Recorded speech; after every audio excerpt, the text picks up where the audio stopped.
Picture a modern soldier, body armor, rifle, months of structured training in a facility built specifically to prepare him for combat. Now picture your ancestor, 10,000 years ago, walking into battle with nothing but a sharpened stick and whatever his body had learned to do since childhood. No armor, no firearm, no formal boot camp, and yet he wasn't unprepared, not even close, because long before anyone designed a training manual, your ancestors had already built one, written into daily survival itself. You tend to assume ancient warriors were just tough by default, strong because life was hard. That explanation feels obvious. It's also incomplete. Survival alone doesn't create a warrior. It creates exhaustion. What actually prepared your ancestors for combat was something far more deliberate, hiding inside tasks that looked nothing like training at all. Historian Azar Gat, who has studied the deep roots of human conflict extensively, argues that early warfare wasn't a separate skill bolted onto daily life. It was daily life.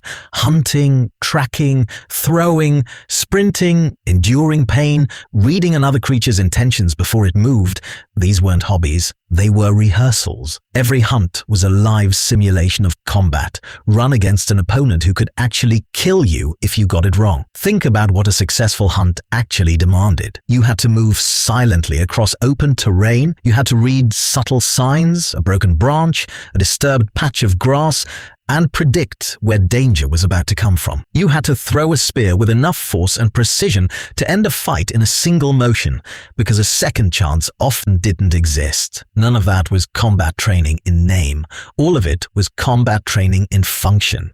Archaeologist Stephen LeBlanc, whose research focuses on the deep prevalence of warfare across human history, has argued that this constant low-level readiness wasn't optional for early humans. It was baked into the rhythm of an ordinary week. There was no separation between training days and normal days. Every single day carried the possibility of a threat, animal or human, and every single day sharpened the same underlying skill set required to meet it. This raises an interesting question. If your ancestors never lifted a barbell, never ran on a treadmill, never had access to modern strength coaches, how did their bodies end up so devastatingly capable in combat?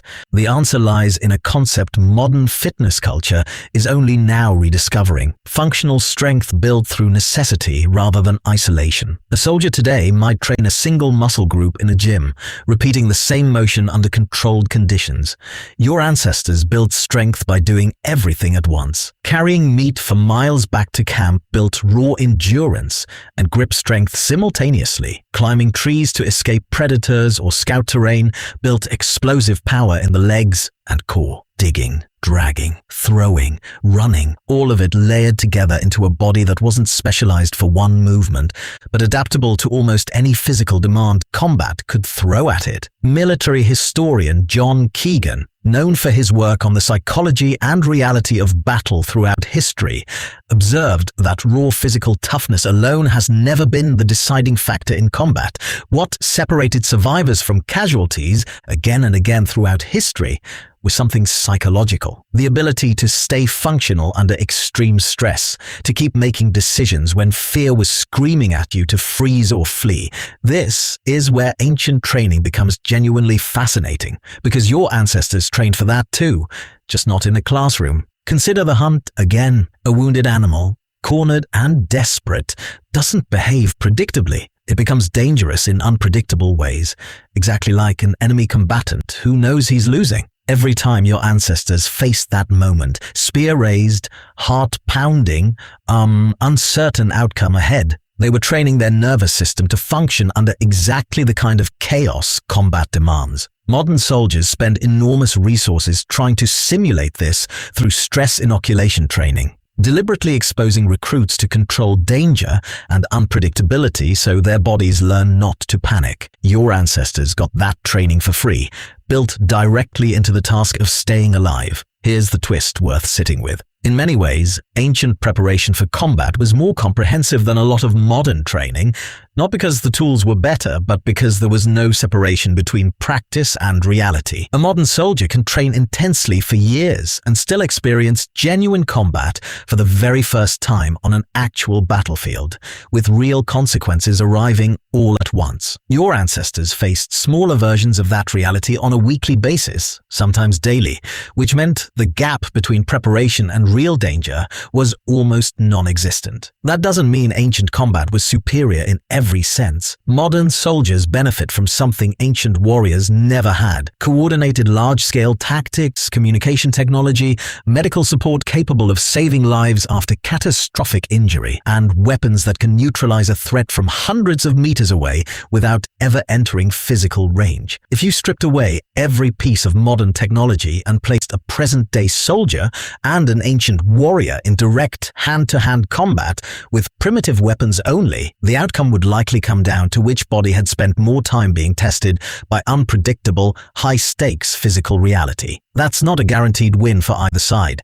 It's a genuinely close contest, decided less by raw size and more by nervous system conditioning built through repetition under real stakes. What's remarkable is how much of that ancient conditioning still lives inside modern athletic and military training today, even if most people don't realize where it came from. Elite military units around the world increasingly train recruits using unpredictable, chaotic scenarios rather than purely repetitive drills, because researchers have found that adaptability under stress matters more than mastering a single fixed technique. Modern strength coaches increasingly favor compound full-body movements over isolated muscle exercises, because functional strength transfers better to real-world physical demands. Without necessarily knowing it, the fitness and combat world is slowly rediscovering something your ancestors never had to learn in the first place because they never lost it. There's something almost humbling in that. Your ancestors didn't need a gym membership, a training app,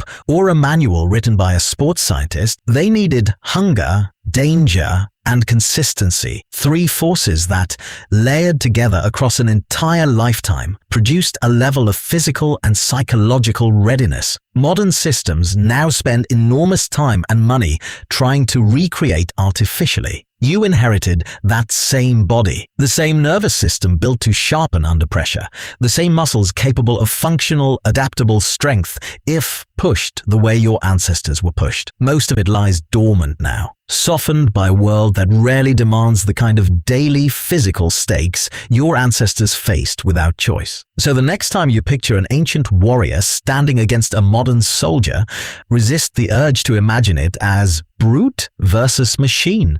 Imagine instead two different training systems, one built by necessity across an entire lifetime, and one built deliberately across a few intense years, both producing something dangerously capable in their own way. Your ancestor never had a rifle. He never needed a training manual either. His entire life had already written one hunt, one threat, one heartbeat at a time. If this kind of deep dive into human nature is something you enjoy, make sure to like this video and subscribe so you never miss the next one.